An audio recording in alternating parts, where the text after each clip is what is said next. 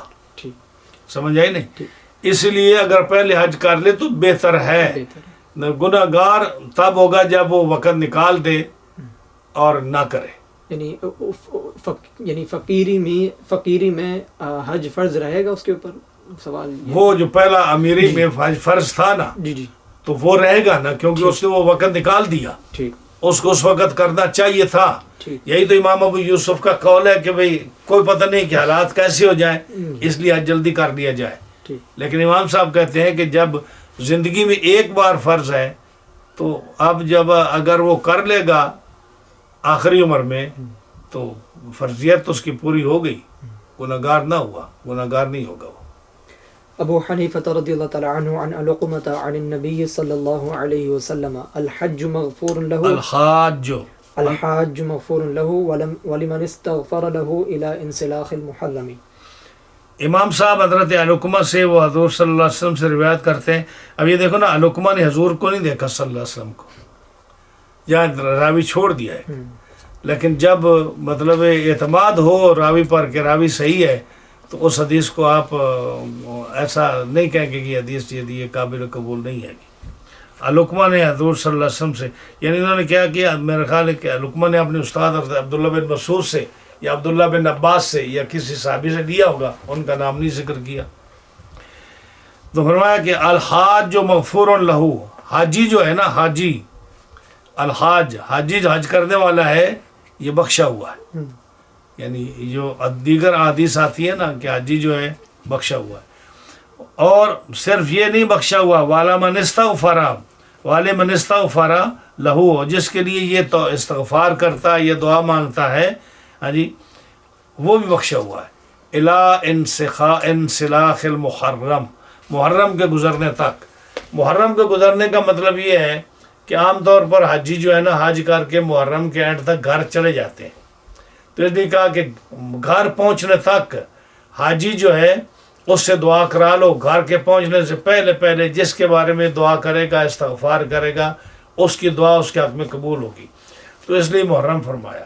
2 وجہ، ایک تو یہ کہ جیسے ذوالقعدہ، ذوالحجہ اور محرم یہ تینوں دن اشہر حرام ہیں، تینوں مہینے اشہر حرام ہیں، تو اس لیے محرم کو ان کے ساتھ ملا دیا. دوسری وجہ یہ کہ عام طور پر حج کرنے کے بعد حاجی جو ہے نا واپس جب لوٹتے ہیں تو محرم کے اینڈ تک لوٹتے ہیں. تو اس نے کہا محرم کے اینڈ تک، یعنی مقصد کیا ہے کہ گھر پہنچنے تک حاجی جو ہے جس کے لیے دعا کرے اس کی دعا قبول ہوتی ہے، اس کی بخشش ہو جاتی. حاجی بھی بخشا ہوا ہے، جس کے لیے دعا کر رہا ہے وہ بھی بخشا جاتا ہے. اس لیے حاجی سے دعا کرایا کرو گھر پہنچنے سے پہلے پہلے کہ میرے لیے دعا کرے.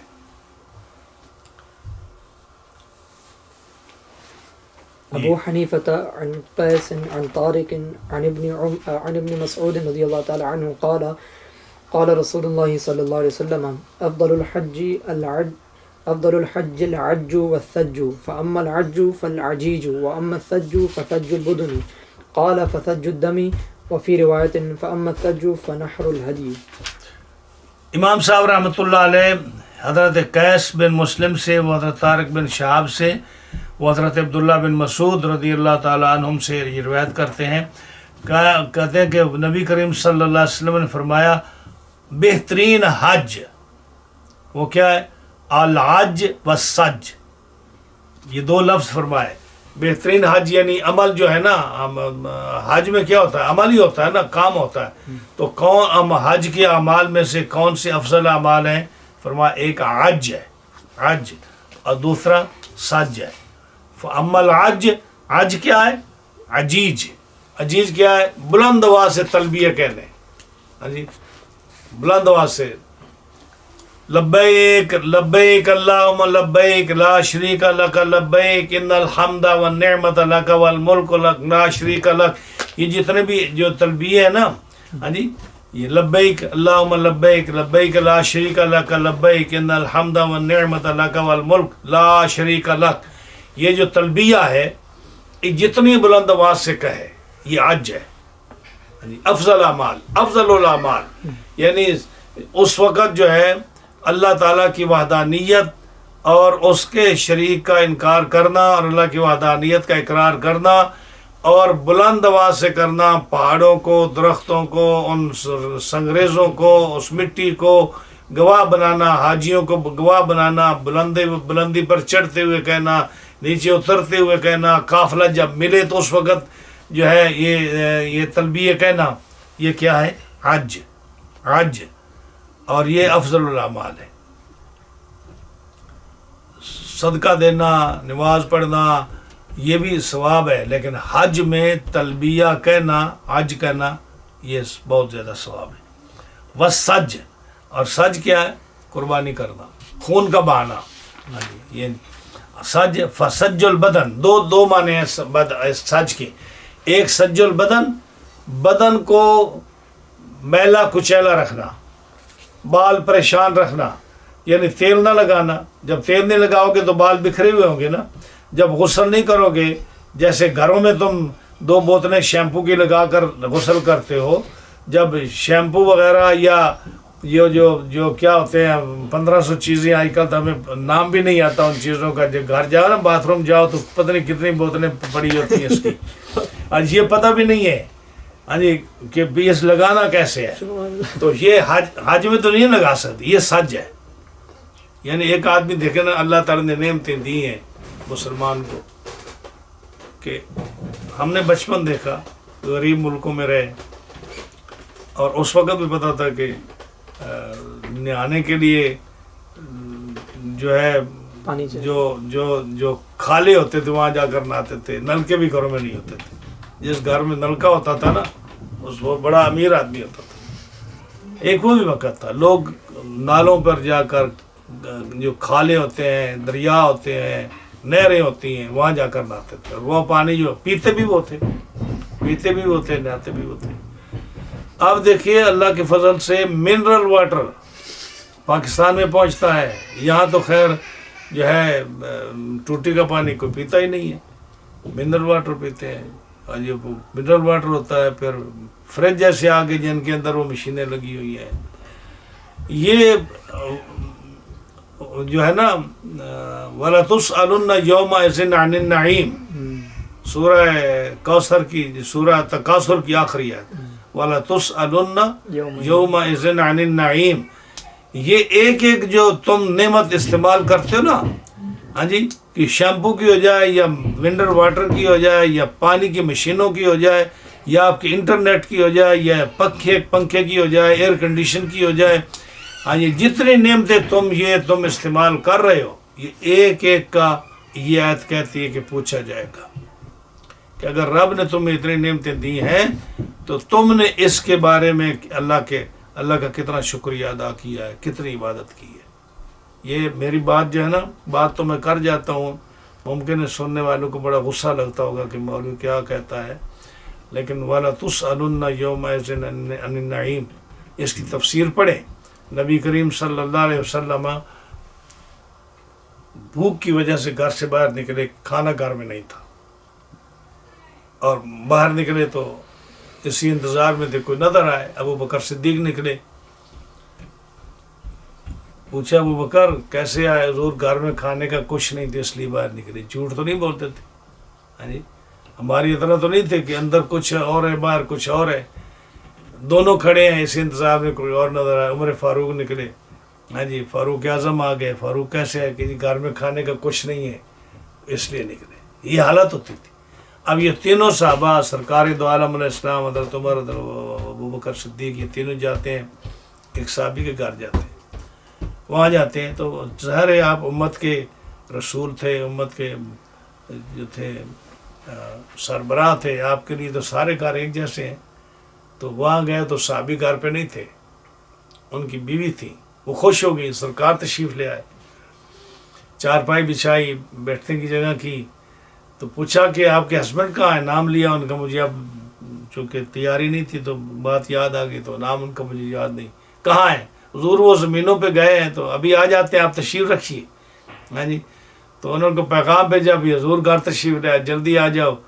گھر میں ایک بکری کا بچہ کھڑا تھا، اس کو ذبح کیا، گوشت تیار کیا، گوشت پکایا، پھر کھجوریں آ گئیں، پانی آ گیا. نبی کریم علیہ السلام نے اس حالت میں، یعنی گھر پہ کھانے کا کچھ نہیں، ابو بکر صدیق اور صحابی آئے سب، وہ گوشت جو بکری کا کھایا، کھجوریں کھائیں، پانی ٹھنڈا پیا اور رونا شروع کر دیا. کیا ہوا حضور، کیوں روتے ہیں؟ فرمایا یہ جو گوشت کھایا ہے نا بکری کا اور ٹھنڈا پانی پیا ہے، وَلَا تُسْأَلُنَّ يَوْمَئِذٍ عَنِ النَّعِيمِ، قیامت کے دن پوچھا جائے گا کہ یہ جو گوشت کھایا ہے، یہ ٹھنڈا پانی پیا ہے، اس نعمت کے بارے میں، اللہ کے بارے میں، اللہ کے کا کس طرح شکریہ ادا کیا تم نے، یہ جو اللہ نے تمہیں نعمت دی ہے. گھر میں کھانے کا کچھ نہیں ہے، اب کسی کے گھر گئے ہیں، انہوں نے دعوت کی ہے، انہوں نے گوشت دیا ہے یا پانی ٹھنڈا دیا ہے، آپ اس پر رو رہے ہیں کہ یہ اللہ کی نعمت ہے. پوچھا جائے گا قیامت کے دن کہ تو نے اللہ کا کتنا شکر ادا کیا. تو کیا خیال ہے کہ یہ جو آپ اتنی مہنگی مہنگی گاڑیاں چلاتے ہیں، آپ اتنے مہنگے بیڈوں پر سوتے ہیں، آپ اتنے نعمتیں کھاتے ہیں، فریج نکالتے ہیں، آپ کو کھانے کی کوئی چیز پسند نہیں آتی؟ یہ 15 مشروب پڑے ہیں، پتہ نہیں میں کون سا پیوں، گھر میں اتنے کھانے پکے، پتہ نہیں میں کون سا کھاؤں. ہاں جی، مجھے آج گوشت کھا کھا کے تھک گیا ہوں، اب دال پکا دو، آج سبزی پکا دو، اور نہیں اس کا بھی ٹیسٹ اچھا نہیں ہے، فلانی چیز دے دو. یہ اللہ کی نعمتیں ہیں، ورنہ وَلَا تُسْأَلُنَّ يَوْمَئِذٍ عَنِ النَّعِيمِ.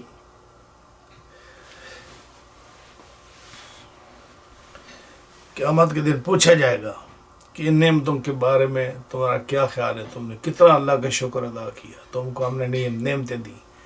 تو ایک یہ فسج البدن، بدن کو میلا کچیلا رکھنا حج میں، یعنی وہ شیمپو جو تم گھروں میں استعمال کرتے تھے، وہ تیل جو گھروں میں استعمال کرتے تھے، وہ جو ڈوڈر جو بغلوں میں لگایا کرتے تھے، آج وہ نہیں لگا سکتے.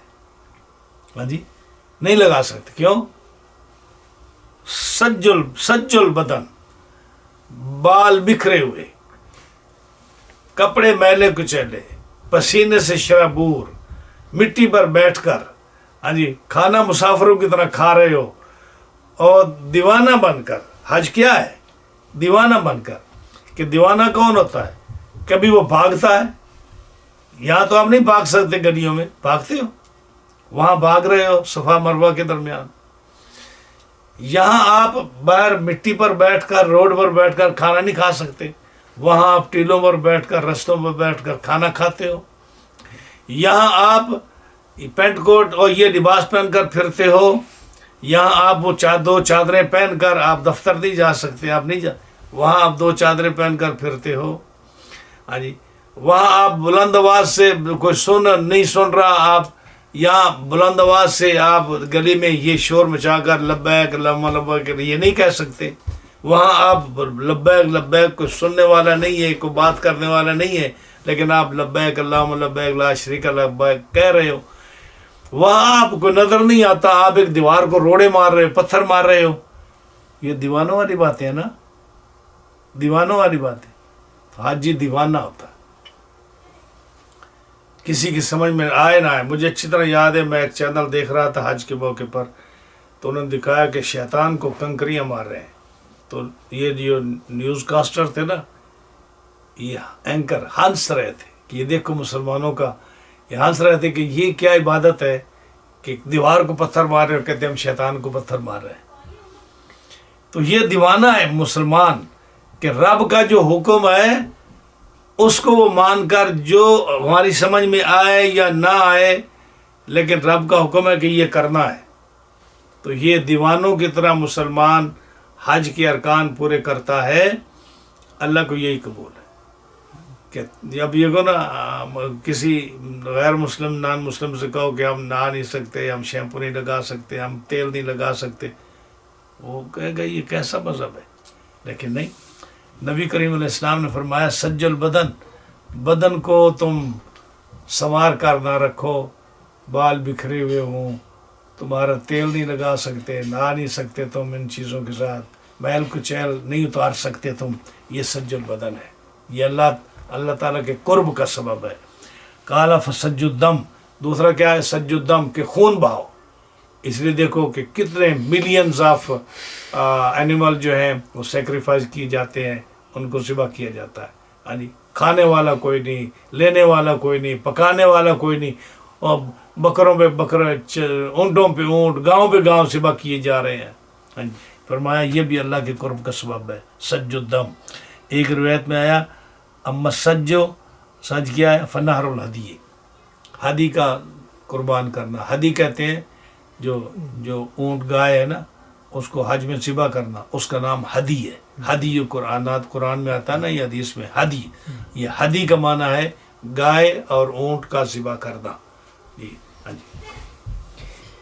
أبو حنيفة رضي الله تعالى عنه أن يحيى أن نافعا قال سمعت عبد الله بن عمر يقول قام رجل فقال يا رسول الله صلى الله عليه وسلم أين المهل؟ قال يهل أهل المدينة من ذي الحليفة ويهل أهل العراق من العقيق ويهل أهل الشام من الجحفة ويهل أهل نجد من قرن. اب یہاں سے ایک مسئلہ اور بیان کرتے ہیں.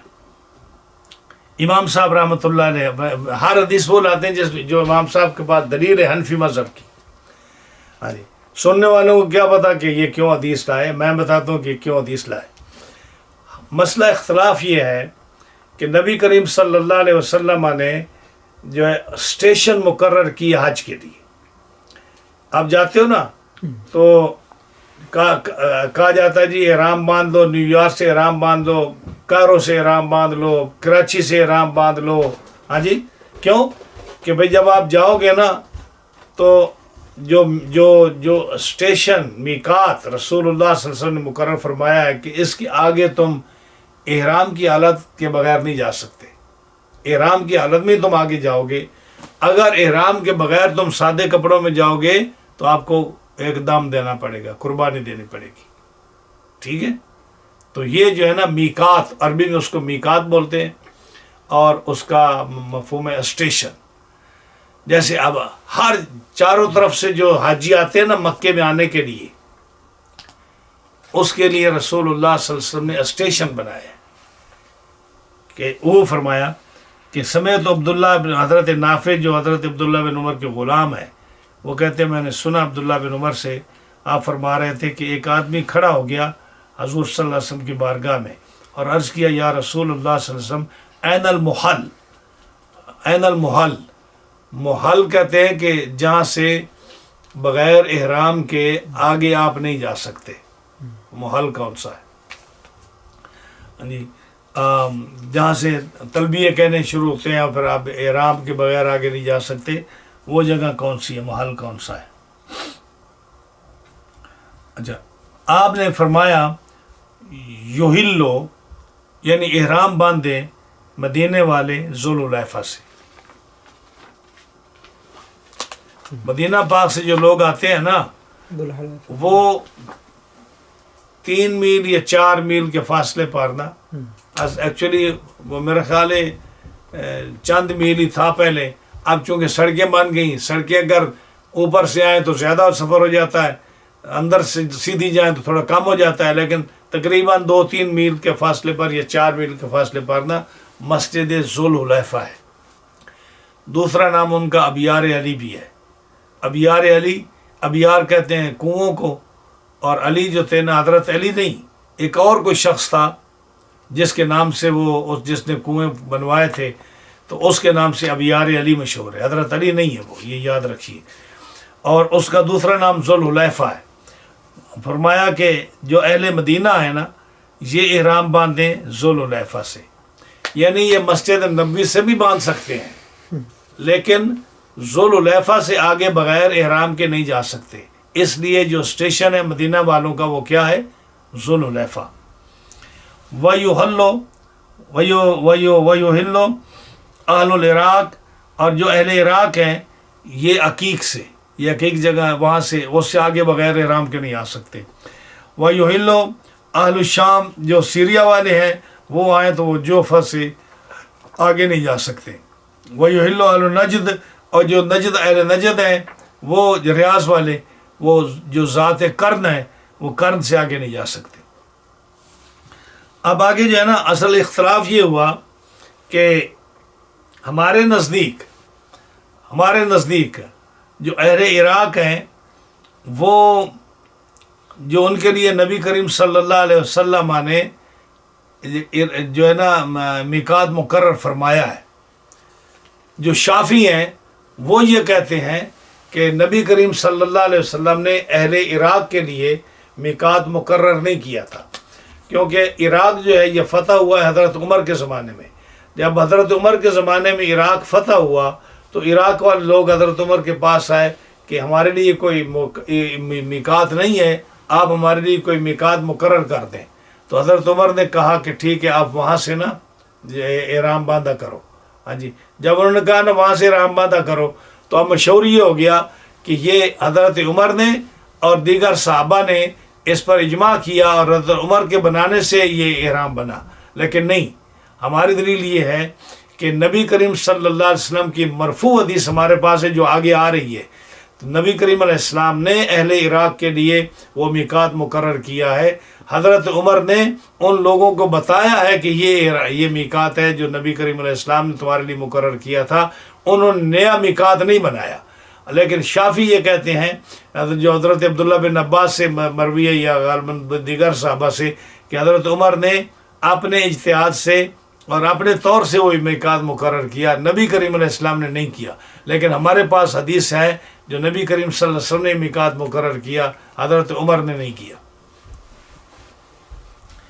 ہاں جی، اب یہ جو ہے نا یہ دیکھ لیں حضرت عبداللہ بن عباس سے مرفوع حدیث ہے، وقات لأہل المشرق العقیق، یعنی آپ نے اہل مشرق کون ہے؟ عراق والے، عراق والوں کے لیے عقیق مقام جو ہے نا یہ ذات عرق کے قریب ہے۔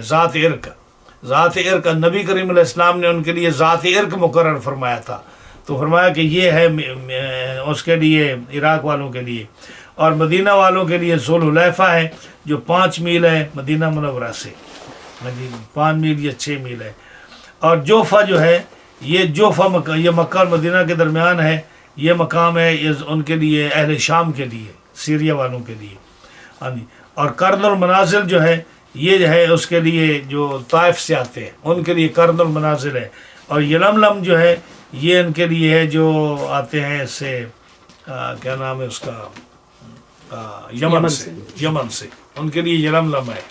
اب اگلی حدیث جو آ رہی ہے وہ آگے والی وہ بتائے گی کہ جو ان شہروں سے آئے ان کے لیے یہ میقات ہے، اور جو اس کے دور سے آئے، باہر سے آئے، ان کے لیے بھی، یعنی اگر وہ آئے باہر سے، یمن سے نہیں ہے، یمن سے پیچھے سے آئے، یا سیریا سے نہیں ہے، یہ سیریا کے پیچھے سے آئے، یا وہ جو عراق سے نہیں ہے، عراق کے پچھلے دور کے علاقوں سے آئے، لیکن ان کا رستہ عراق کا ہو، ان کا رستہ یمن کا ہو، ان کا رستہ جو ہے وہ سیریا کا ہو، ان کا رستہ مدینہ منورہ کا ہو، تو جس رستے سے آئیں گے جو ان کے لیے میقات ہے، دور والوں کے لیے بھی وہی میقات ہوگا۔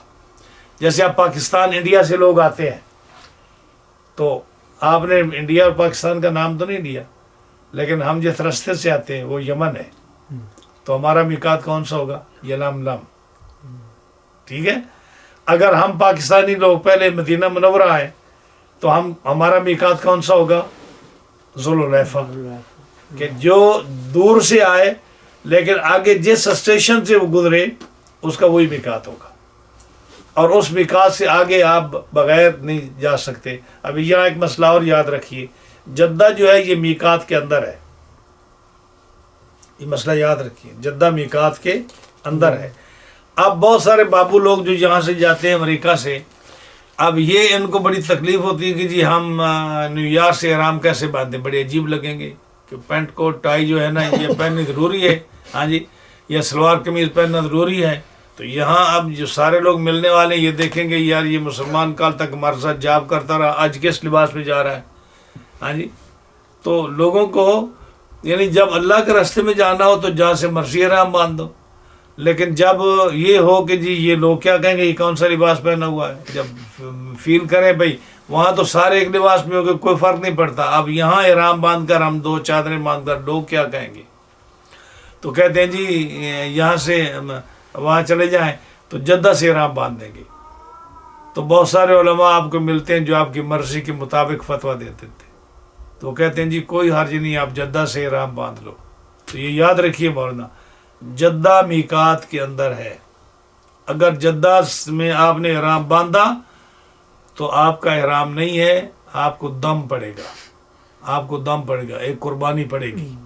صحیح ہے، آپ بے شک چلے جائیں بغیر احرام کے، لیکن آپ کو دم پڑے گا ایک. اگر آپ نے حج صحیح کرنا ہے، عمرہ صحیح کرنا ہے، تو آپ اگر جا رہے ہیں مصر سے جا رہے ہیں، اگر آپ امریکہ سے جا رہے ہیں، پاکستان سے جا رہے ہیں، تو جو میقات ہے، اگر جدہ جائیں گے تو یلملم جو ہے یہ آپ کا میقات ہے. تو یلملم سے آپ پاس کریں گے بغیر احرام کے تو آپ کو قربانی پڑے گی، دم پڑے گا. اور آپ کو جو ہے نا، یا تو جہاز میں، جیسے سعودیہ میں جہاز میں پہلے اعلان ہوتا ہے کہ میقات آ رہا ہے، میقات آ رہا ہے، بحری جہاز میں بھی اور جو ہوائی جہاز میں بھی اعلان ہوتا ہے. تو آپ تیار رہیں، پہلے احرام باندھ لیں پہلے، یا جو پہلے ایئرپورٹ ہے، جو ڈیسٹینیشن ہے پہلے، یعنی نیو یارک ہے یا دبئی ہے یا جو بھی قریب کا جو ہے جہاں سے وہ فلائٹ جو ہے پہلی ڈیسٹینیشن ہے، اس سے آپ احرام باندھ کر آپ جدہ جائیں. جدہ میقات کے اندر ہے، جدہ میں آپ احرام باندھیں گے تو آپ کو سارے لوگ سن لو، آپ کو قربانی پڑے گی، دم پڑے گا آپ کو. تو اسی طرح جو چاروں طرف سے میقات ہیں، اس کے سے جب آپ آگے نکل جائیں گے تو آپ کو دم پڑے گا. ایک جو بہت بڑا مسئلہ رہتا ہے وہ عمرے میں یہ ہے کہ جب ایک عمرہ کر لیتے تو بعض لوگ کہتے ہیں مسجد عائشہ سے دوبارہ احرام نہ باندھو. نہیں، کون کہتا ہے آپ 20 سے احرام باندھو؟ اس کی یعنی وہ کہتے ہیں وہ تو حضرت عائشہ کے ساتھ خاص تھا. خاص کیا تھا؟ وہ کوئی بھی باندھ لے. آپ نے فرمایا کہ عائشہ کے ساتھ خاص ہے. وہ یعنی جو ہے نا، جو تنعیم ہے نا، یہ مقام ہل ہے، یعنی حرم نہیں ہے. تو ہل جو ہے، آپ جب ہل یعنی اس حرم سے باہر نکل گئے تو آپ 20 دفعہ جائیں، 20 دفعہ جا کے باندھیں. یہ کوئی ایسی بات نہیں ہے. حضرت عائشہ صدیقہ کو حضور نے اجازت دی تو ہمارے لیے اجازت دی، آپ نے سب کے لیے اجازت دی. تو جو بھی آدمی کئی عمرے کرنا چاہے وہ مسجد عائشہ کے پاس چلا جائے یا 18 میل دور چلے جائے، جو جس کو بڑا عمرہ بولتے ہیں، جو طائف کے قریب جب آپ نے جیرانہ جس کو بولتے ہیں، جیرانہ سے باندھ لیں، بڑا عمرہ کہتے ہیں اس کو، سنت حضور کی، آپ نے وہاں سے احرام باندھا تھا. یا حضرت عائشہ صدیقہ والے تنعیم سے باندھ لیں، کوئی حرج نہیں، بالکل جائز ہے. ابو حنیفة رضی اللہ تعالی عنہ عن حماد عن ابراہیم عن الاسود بن یزید ان عمر بن الخطاب رضی اللہ تعالی عنہ خطب الناس فقال من اراد منكم الحج فلا يحرمن الا من الميقات والمواقيت التي وقتها نبيكم صلى الله عليه وسلم لأهل المدينة ومن مر بها من غير أهلها ذو الحليفة ولأهل الشام ومن مر بها الجحفة ولأهل نجد ومن مر بها من غير أهلها قرنا ولأهل اليمن ومن مر بها من غير أهلها يلملم ولأهل العراق ولسائر الناس ذات عرق. امام صاحب رحمۃ اللہ علیہ حضرت حماد سے روایت کرتے ہیں، حضرت ابراہیم تھے، حضرت اسود بن یزید سے، کہ سیدنا عمر بن الخطاب رضی اللہ تعالیٰ عنہ نے لوگوں کو خطبہ دیا اور فرمایا، جو من اراد منکم الحج، جو تم میں سے حج کا ارادہ کرے، وہ فلا یحرمن، وہ لازمی ہے کہ احرام نہ باندھے مگر میقات سے. یعنی میقات سے مطلب یہ کہ میقات سے آگے نہ باندھے احرام، اندر آ کے. پہلے تو باندھ سکتا ہے اپنے گھر سے، لیکن میقات کا جو اسٹیشن ہے جو حضور نے مقرر فرمایا، اس سے آگے آ کے نہ باندھے. فلا یحرمن یعنی احرام نہ باندھے مگر میقات سے، یعنی اس کے اندر آ کر نہ باندھے، اس کو پاس نہ کرے. اب میقات ہے کیا؟ والمواقیت، مواقیت جمع میقات کی ہے، اور کیا تھا یعنی احرام جہاں سے باندھا جاتا ہے، موضع مقام احرام. مواقیت وہ ہیں جن کو مقرر کیا تمہارے نبی صلی اللہ علیہ وسلم نے. آپ نے فرمایا اہل المدینہ، مدینے والوں کے لیے، اور جو گزرے مدینہ سے من غیر اہلیہ، وہ اہل مدینہ سے نہیں ہے، یعنی پیچھے سے آ رہا ہے. یا جیسے ہم لوگ ہیں، ہم جائیں پہلے مدینہ منورہ، ہم اہل مدینہ تو نہیں ہیں، یعنی باہر سے آئے ہیں، یا جو آدمی مدینہ پاک سے پیچھے سے کسی اور ملک یا شہر سے گاڑیوں میں آئے اور مدینہ پاک میں آئے تو ان کے لیے یہ ہے من مرہ بہا من غیر اہلہا، جو اہل مدینہ میں سے نہیں ہیں لیکن گزرے ہیں وہاں سے، باہر سے آ رہے ہیں، ان کے لیے اور اہل مدینہ کے لیے کیا ہے؟ ذوالحلیفہ۔ مقام کون سا ہے؟ ذوالحلیفہ، جو 5 میل یا 6 میل مدینہ پاک سے ہے ذوالحلیفہ۔ بڑی مسجد ہے، بہت سارے اس کے اندر جو ہے نا باتھ روم بنے ہوئے ہیں، وضو کی جگہ، بہت بڑی مسجد ہے، کیونکہ حج کے موقع پر لاکھوں آدمی وہاں جاتے ہیں نا، تو اس لیے وہ بڑی جگہ بنی آئی بہت، ذوالحلیفہ۔ اب دیکھو یہ ذوالحلیفہ کون سی حالت ہے اعراب کی؟ نہ بھی مسئلہ ہے۔ ذوالحلیفہ ہاں۔ مضاف الیہ، ذوالحلیفہ کیا ہے؟ یعنی یہاں کیا بن رہا ہے؟ یہ تو مضاف الیہ ہے نا، وہ تو مجھے پتہ ہے، آپ کو بھی یعنی پتہ مبتدا ہوگا۔ خبر میں سے کیا ہے؟ ذوالحلیفہ میں اس کا اعراب کیا ہے؟ اعراب کیا ہے؟ یعنی حالت رفع میں یہ حالت رفع میں، یہی میں پوچھنا اچھا، چاہتا ہوں۔ ذوالحلیفہ جی جب ذوالحلیفہ کہیں گے تو یہ حالت کون سی ہے؟ رفع۔ جی، اور ذوالحلیفہ حالت نصبی، اور ذیلحلیفہ حالت جری، جری، ٹھیک ہے نا؟ جی جی یہی میں بتانا چاہتا ہوں۔ اور میں آپ کو ایک بات بتانا چاہتا جی جی ہوں، یہ جب حدیث پڑھی نا آپ نے جی تو آپ نے یہ ذوالحلیفہ پڑھا، جی، حالت رفع پڑھا۔ اب جتنے بھی آگے ہاں، آئیں گے نا ٹھیک وہ رفع ہونے چاہیے۔ وہ اس پہ آپ نے کسی کو نصب پڑھا ہے جی، وہ میرے ہاں جی، میں سمجھ گیا، تو یہ بیٹا آپ کو بتانا چاہتا ہوں، ہمارا تجربہ جو ہے کہ آپ اس کو آپ کے لیے آسان ہو جائے گا جی، ٹھیک۔ مطالعے کرتے ہوئے۔ جب آپ حالت رفع پڑھیں گے تو بالکل، آپ جتنے بھی آگے آئیں گے حالت رفع ہوں گی۔ آپ یہ نہیں کہ کسی کو آپ زبر پڑھیں، کسی کو زیر پڑھیں، کسی کو پیش پڑھیں۔ یہ واو جو ہے آگے نا، والے تو الجحفتی ہوں گے، اور نہیں الجوفتو ہوگا نا، تو ذو پہ عطف نہیں ہوا، نہیں تو زو پر ہوگا نا، تو الجوفتو ہوگا نا۔ یعنی ذوالحلیفتی، نہیں نہیں، ذل کا اعراب ہوگا نا، ذل کا پہلے لفظ کا۔ کیونکہ ذل جو فاتح تو نہیں ہے نا، جی میں سمجھ گیا، کہنا یہ چاہ رہا ہوں کہ وہ مضاف زو ہے، کا زو نہیں زو کا اعراب آگے چلے گا نا، زو کا تو وہ مضاف ہو رہا ہے آگے، نہیں اس کو وہ تو اس کا ہے نا، مضاف ہو رہا ہے یا نہیں ہوگا، لیکن جو اعراب چلے گا وہ زو کا چلے گا، پہلے جز کا۔ اچھا میں سمجھا یعنی مضاف الیہ کا نہ نہ نہ، زو کا چلے گا۔ ٹھیک، ذوالحلیفہ اس لیے میں بتا رہا ہوں کہ زو رفع حالت ہے نا، جی تو زو ہے تو یہاں الجوفتو ہوگا۔ ٹھیک، آئیے آگے جو ہے والے اہل نجد من ممرہ بہا من غیر اہلیہ کرنن، کرنا، ٹھیک، صحیح ہے؟ آپ نے کرنا پڑھا ہے، جی میں کرنن۔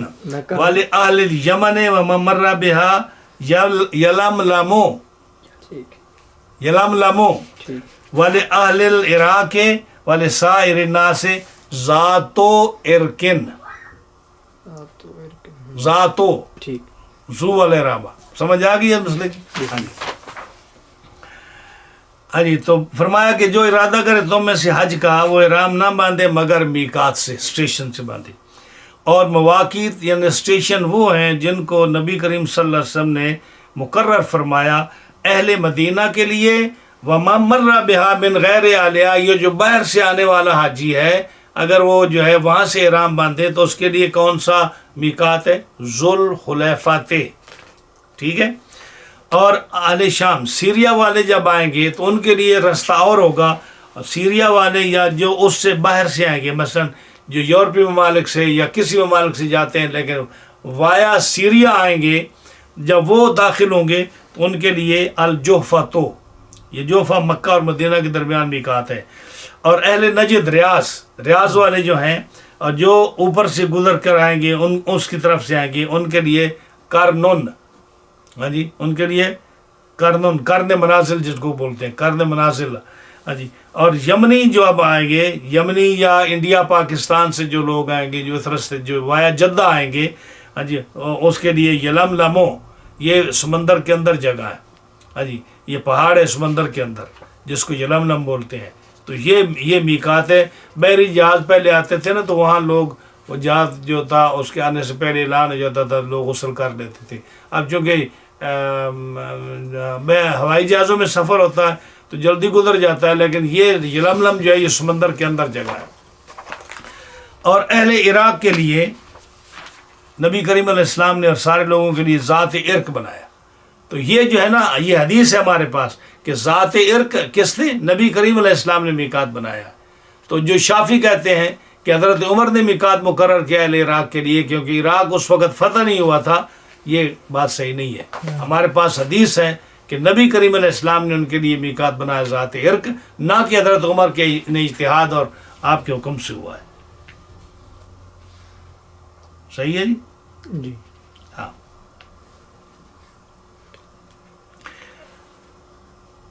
دیکھو نا، یہ اس میں ذکر کیا ہے انہوں نے کہ مصر کے لوگ آئے، جب یہ 2 شہر فتح ہوئے تو لوگ عمر کے پاس آئے اور کہا کہ ان رسول اللہ صلی اللہ علیہ وسلم نے نجد کے لیے قرن کا مقام بنایا ہے اور ہمارے پاس کوئی نہیں ہے، تو آپ نے جو ہے ان کے لیے ذات عرق بنایا.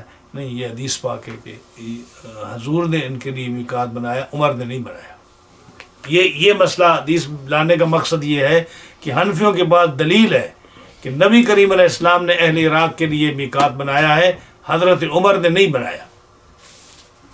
ابو حنیفہ رضی اللہ تعالی عنہ عن عبد الله بن دینار عن ابن عمر رضی اللہ تعالی عنہما ان رجلا قال یا رسول اللہ صلی اللہ علیہ وسلم ماذا يلبس المحرم من الثياب قال لا يلبس القميص ولا العمامة ولا القباء ولا السراويل ولا البرنس ولا ثوبا مسه ورس او زعفران ومن لم يكن له نعلان فليلبس الخفين وليقطعهما اسفل من الكعبين.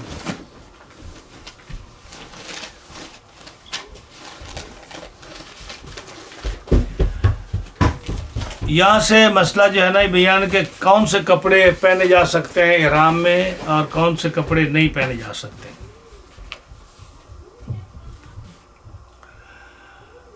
امام صاحب رحمۃ اللہ علیہ حضرت عبداللہ بن دینار سے اور وہ حضرت عبداللہ بن عمر سے روایت کرتے ہیں ان رجلان، ایک آدمی نے کہا یا رسول اللہ صلی اللہ علیہ وسلم ماذا یلبس المحرم، محرم کون سے کپڑے پہن سکتا ہے، کپڑوں میں سے کون سے کپڑے پہن سکتا ہے.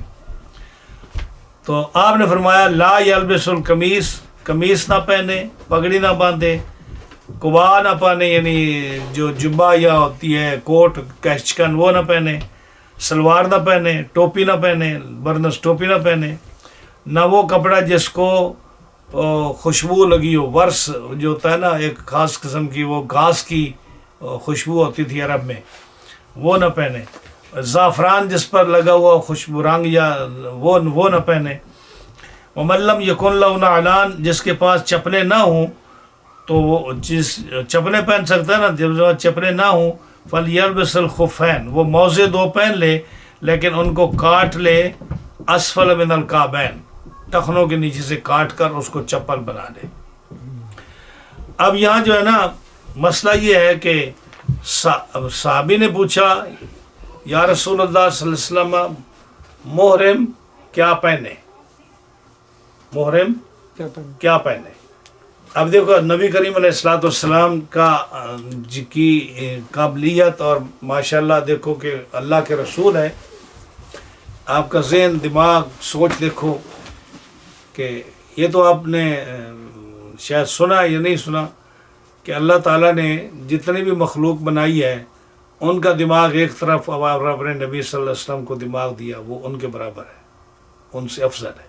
یہ تو علماء نے لکھا کہ جتنے بھی انبیاء گزرے ہیں، جتنے رسول گزرے ہیں، جتنی مخلوق رب نے پیدا فرمائی ہے، جن و انس، ان سب کا دماغ ایک طرف اور رسول اللہ صلی اللہ علیہ وسلم کو جو دماغ دیا وہ افضل ہے ان سے. لیکن اب دیکھو یہاں دیکھو باریکی جو میں بتا رہا ہوں آپ کو، صحابی نے پوچھا کہ کیا پہن سکتا ہے. ہاں جی، تو اب کتنے کپڑے ہیں جو وہ گننے لگ جاتے ہیں. ہر ملک کے علیحدہ علیحدہ لباس ہے. ہاں جی، بنیان، اب جو بنیان آ گئی اس وقت بنیان نہیں ہوتی تھی، اب جنگ یا کچھا آ گیا، کچھا اس وقت نہیں ہوتا تھا. ہاں جی، تو کتنے کپڑے ہیں جو گننے لگ جاتے کہ یہ پہنے، یہ نہ پہنے، یہ پہنے، یہ نہ پہنے، یہ پہنے، یہ نہ پہنے. ہاں جی، تو اب اس نے پوچھا ماذا یلبس المحرم، محرم کیا پہن سکتا ہے. اب دو جواب اس کے تھے. ایک تو یہ کہ آپ یہ بتا دیں کہ بس 2 چادریں پہن لیں، مختصر جواب 2 چادریں پہن لیں، یا یہ بتا دیں کہ یہ بھی کپڑا ہے، یہ بھی کپڑا ہے، یہ بھی کپڑا ہے، یہ بھی کپڑا ہے، یہ بھی کپڑا ہے، یہ بھی کپڑا ہے. آپ نے وہ ساری جو ملینز آف کپڑوں کی قسمیں ہیں نا وہ نہیں بیان کی. آپ نے اس کو کہا جو مختصر جواب تھا نا کہ یہ نہ پہنے. اس میں کیا کہا؟ یعنی قمیص نہ پہنے. اب قمیص کی ساری قسمیں آ گئی اس کے اندر، قمیص نہیں پہنے کیونکہ سلا ہوا ہے. امامہ نہ پہنے کیونکہ اس میں سر ڈھانپتا ہے اور سر ڈھانپنے والی کوئی چیز بھی نہ ہو. قبا، اس کے اوپر ایشکن، واسکٹ وغیرہ یہ جو چیزیں ہوتی ہیں یہ نہ پہنے. سراویل، پجامہ شلوار نہ پہنے. بردس، ٹوپی نہ پہنے کیونکہ وہ بھی سر کو ڈھانپتی ہے اور سی ہوئی ہے. ہاں جی، یہ فرما کر کہا وہ کپڑا جس کو کوئی کسی قسم کی خوشبو لگی ہو وہ نہ پہنے. یہ زعفران، جس کو زعفران خوشبودار رنگ لگی ہو وہ نہ پہنے. ہاں جی، یہ چیزیں نہ پہنے. اب یہ چند چیزیں مختصر جو عام طور پر پہنی جاتی ہیں، فرمایا یہ نہ پہنے.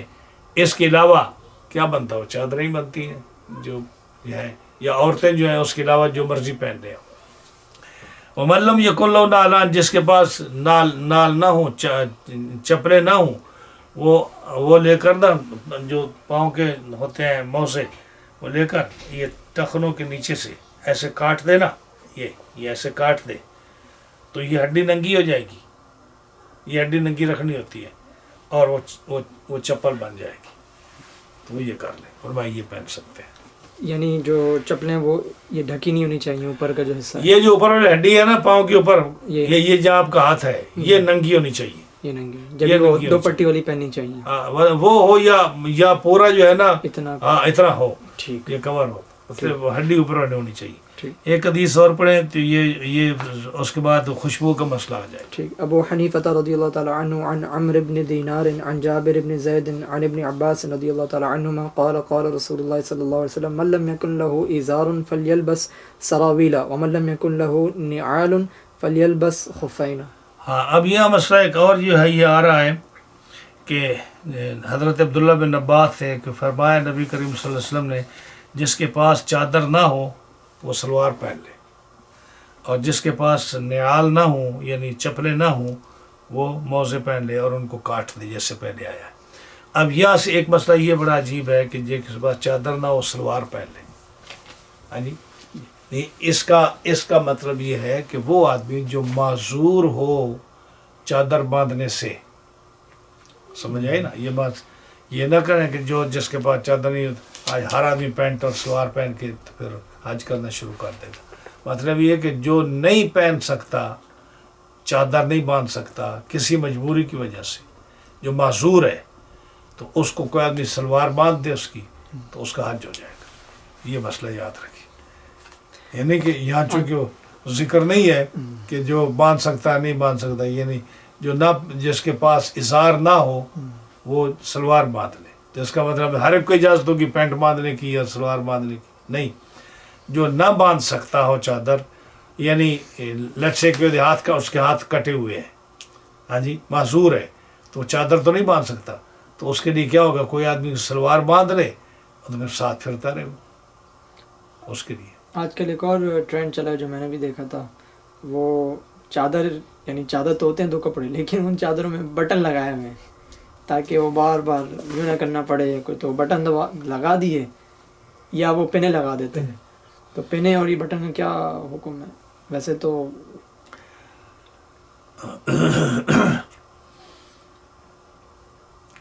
دیکھیں اب جو ہے جیسے مسئلہ ہے، جیسے ہمارے بچے جو امریکہ جو پیدا انہوں نے چادر کبھی دیکھی نہیں، باندھیں گے کیسے؟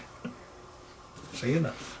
تو ان لوگوں کے لیے چھوٹی موٹی جڑی ہے نا رعایت اس طرح کی کہ بجائے اس کے کوئی ننگے پھریں، چادر گر جائے بندوں کے درمیان سے. ہاں جی، ان کو ہم پہلے جب ان کو حج پر ہم لے گئے تو ہم نے چادر باندھی ان کو سکھایا ایسے کرنا ہے.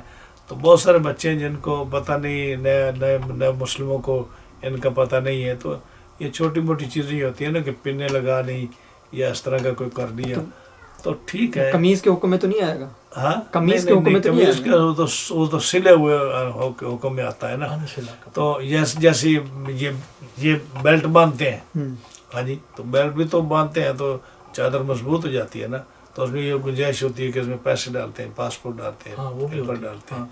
تو اسی طرح سے یہ پین وغیرہ اگر لگ جائے تو ٹھیک ہے, اتنی بھی سختی نہیں کرنی چاہیے. جس نے جتنی محنت تکلیف کر کے جاتے ہیں رب تعالیٰ ان کی چھوٹی چھوٹی باتوں کو معاف فرمائے گا.